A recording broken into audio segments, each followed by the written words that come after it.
उल्टा काम करते हैं, आलसी होते हैं। ये कहीं वो खुद ही कंफ्यूज तो नहीं, तो बंगालियों की बात तो नहीं कर रहे थे? आई नो कुछ बंगाली होंगे इस कमरे में भी, है कोई? I am sorry, I know, but कौन तीन सीढ़ियां चढ़ के कौन लड़ने आएगा, बैठे रहोगे। बहुत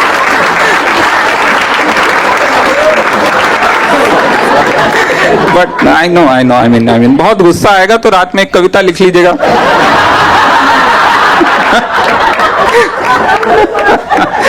আমি শুনেছি সেদিন তুমি নোনা বালি তীর ঝরে। আমি বাংলা শিখছি এখন। এই যে বরুণ যে ব্যক্তি, আমি চিনি না, আমি তুমি এই ইন্টারভিউটা শুরুর আগেই তুমি তাকে চেনালে, দেখালে যে জিনিসগুলো বলেছে, এটা আমার কাছে অবাক করা কিছু নয়। হিন্দি ভাষায় হওয়া যে এই যে কি ওদের হাসিটা মজার ব্যাপারটা হচ্ছিল, ঠিক আছে, সেখানে যারা হিন্দি জানে বোঝে, এবং এটা দিল্লির কাছাকাছি একটা জায়গায়, বোম্বে কোথায় এইসব জায়গায় প্রোগ্রাম হচ্ছিল, সেখানে হিন্দি ভাষী ইত্যাদি তারা হা হা হা করছিল বাঙালিকে নিয়ে। এটা হচ্ছে একটা দিক। আবার এইটার এই যে মানে ঘটনাটা, এটারই অন্য একটা আঙ্গিক হচ্ছে যে যখন তোমার খেসারিলাল, তারপরে এই যে পবন সিং, এরা বাঙালি নারীদের বাঙ্গালওয়ালি সিলটুটালি, বাঙ্গালওয়ালি মাল ইত্যাদি এই জিনিসগুলি করে।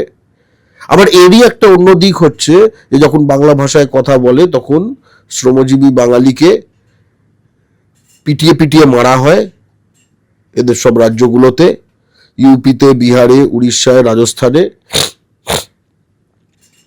এবং এগুলো কিন্তু বাঙালি ঘৃণার যে একটা পরিবেশ বহুদিন ধরে বিরাজ করেছে, স্বাধীনতার পর থেকে, এমনকি স্বাধীনতার আগেও বিরাজ করেছে এইসব এলাকায়।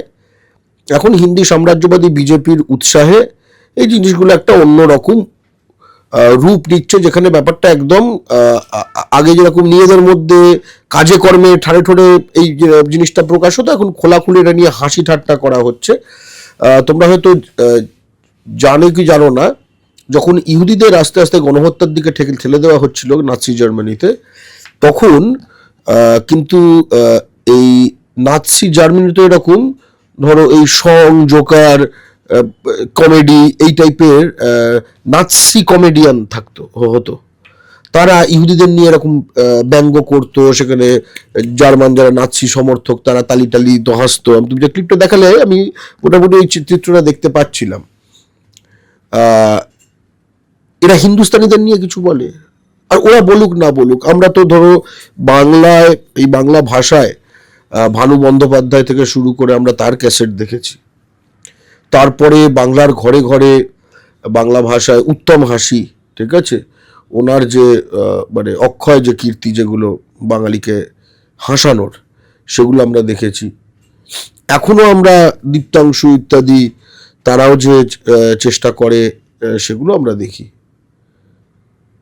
কখনো দেখেছো তাতে যে মারওয়াড়িদের বা বিহারিদের, হিন্দুস্তানি, ইউপি, এদেরকে ডাউন করা হচ্ছে, এদেরকে জাতিগতভাবে চরিত্রায়ন করে এক ঘর বাঙালি হা হা করে হাসছে, এই জিনিসটা কখনো দেখেছো?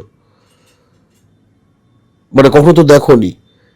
তার মানে আমাদের তো এটা জাতিগত সংস্কৃতি নয়, ঠিক আছে, এটা ওদের জাতিগত সংস্কৃতি, এবং এই জাতিগত সংস্কৃতির মূলে হচ্ছে ঘৃণা, এক।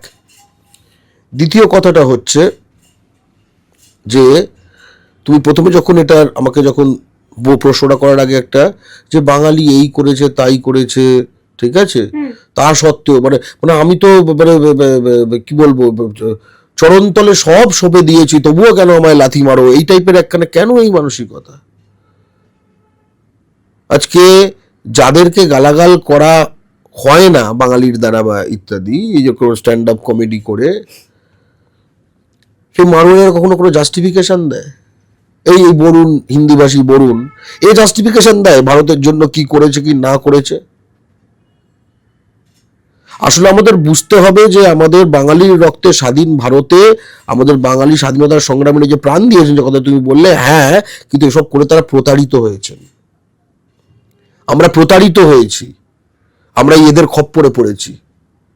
আমরা ব্রিটিশ তাড়িয়েছি, আমরা বুঝিনি যে ইংরেজি আর লন্ডনের জায়গায় আমরা কি ভয়ঙ্করতম হিন্দি এবং দিল্লির এই সাম্রাজ্যবাদী শাসনটি আনছি, যেখানে আমাদের মানবেতর মানুষেরও যে অধিকার সেগুলো তো দূরের কথা, আমাদের মানুষ মনে করা হয় না, আমাদের জন্তু জানোয়ার মনে করা হয়। এখন বেনাগরিক করে মারধর, আমাদের নারীদের প্রতি ধর্ষণের ইচ্ছা জাগানো, কোটি কোটি ভিউজের ভিডিও, তাদেরকে আবার বাংলায় বিজেপি সেই পবন সিংকে সেই সেই যে ধর্ষকামী যে ভোজপুরি পর্ন স্টার, তাকে আসানসোলে ক্যান্ডিডেট করতে চায়, কারণ সেখানে জনবিন্যাস এতটাই বদলে গেছে, এই ধরনের সাপদ হায়না সেখানে ভরে গেছে লক্ষ লক্ষ।